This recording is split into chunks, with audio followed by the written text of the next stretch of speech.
தானத்திலேயே சிறந்த தானம் அன்னதானம் அப்படின்னு சொல்லுவாங்க. ஆனா, அத நம்ம எப்படி கொடுக்கணும் அப்படின்ற ஒரு விஷயம் ஒண்ணு இருக்கு. ஒரு தடவ பீமன் இருக்கார் இல்லையா? மகாபாரதத்துல பாண்டவர்கள்ல ஒருவரான பீமன் இருக்கார் இல்லையா? அவர் வந்துட்டு நெறைய மக்களுக்கு அன்னதானம் குடுத்துட்டே வந்துட்டு இருந்திருக்காரு. முனிவர்களுக்கு ஃபுல்லாமே.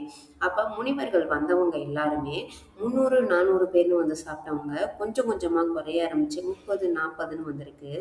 இத எதனால அப்படின்னு கவனிச்சுக்கிட்டே இருந்திருக்காரு கிருஷ்ணர். அப்போ இவரு கிருஷ்ணர்கிட்டயே போயி, கிருஷ்ணா இந்த மாரி நான் அன்னதானம் குடுத்துக்கிட்டு வந்துகிட்டு இருக்கேன். ஆனா, இப்ப எண்ணிக்கை குறைஞ்சுக்கிட்டே போகுது. அதுக்கு என்ன காரணம்னு எனக்கு தெரியல அப்படின்னு சொல்லி சொன்னாராம். அதுக்கு கிருஷ்ணர் சொன்னாராம், ஒரு மலையில வந்துட்டு மகரிஷி ஒருத்தர் தவம் பண்ணிக்கிட்டு இருப்பாரு. அவர போய் நீ பாரு, உனக்கு என்ன உண்மைன்னு புரியும் அப்படின்னு சொல்லியிருக்காரு. இவரும் போயிருக்காரு. அவருடைய உடம்பு மேனி ஃபுல்லா ஒரே தங்கமா ஜொலிச்சுச்சாம். ஆனா அவர் பேசும்போது வாயில துர்நாற்றம் வந்திருக்கு. அப்ப பீமன் கேட்டிருக்காரு, என்ன முனிவரே நீங்க வந்துட்டு பேசும்போது பயங்கரமான நாறுது. ஆனா உங்க உடம்பு பயங்கரமா ஜொலிக்குதே. இது எப்படி அப்படின்னு சொல்லி கேட்கும்போது, அதுக்கு அவரு சொன்னாராம், நான் வந்து போன ஜென்மத்துல அன்னதானம் நெறைய பேருக்கு குடுத்தேன்.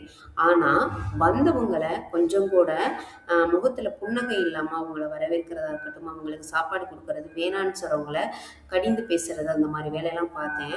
நான் அன்னதானம் குடுத்ததுக்கு பரிசா கடவுள் எனக்கு இந்த மாதிரி ஒரு மேனிய குடுத்துருக்கான். ஆனா அவங்க கிட்ட கடுமையா நடந்துக்கிட்டதுக்காக என்னோட வாயில இப்படி துர்நாற்றம் அடிக்குது. என் பக்கத்துல யாருமே வந்து பேச மாட்டாங்க. அந்த மாரி ஒரு நிலைமையை கடவுள் எனக்கு கொடுத்துட்டான் அப்படின்னு சொல்லவும் தான் பீமனுக்கு புரிஞ்சுச்சாம். பீமனும் அப்படிதான் பண்ணிக்கிட்டு இருந்திருக்காரு.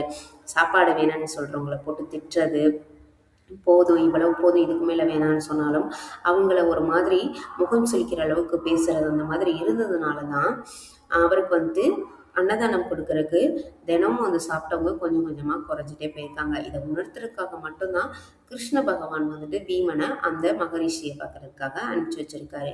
அதனால அன்னதானம் கொடுக்கறது நல்ல விஷயம்தான். ஆனா அதை நம்ம எந்த லெவல்ல கொடுக்குறோம், எப்படி கொடுக்குறோம், நம்மளுடைய முகத்தை எப்படி வச்சுட்டு கொடுக்குறோன்றது தான் முக்கியம். நம்ம எவ்வளவு கொடுக்குறோம், என்ன கொடுக்குறோம், இந்த சாப்பாடு தான் கொடுக்கணும், இப்படிதான் நம்ம சமைச்சு கொடுக்கணும் அப்படிலாம் எதுவும் கிடையாது.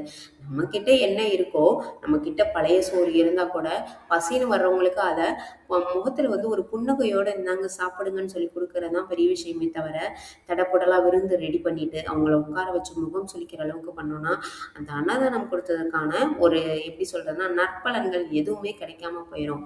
அப்படிதானே?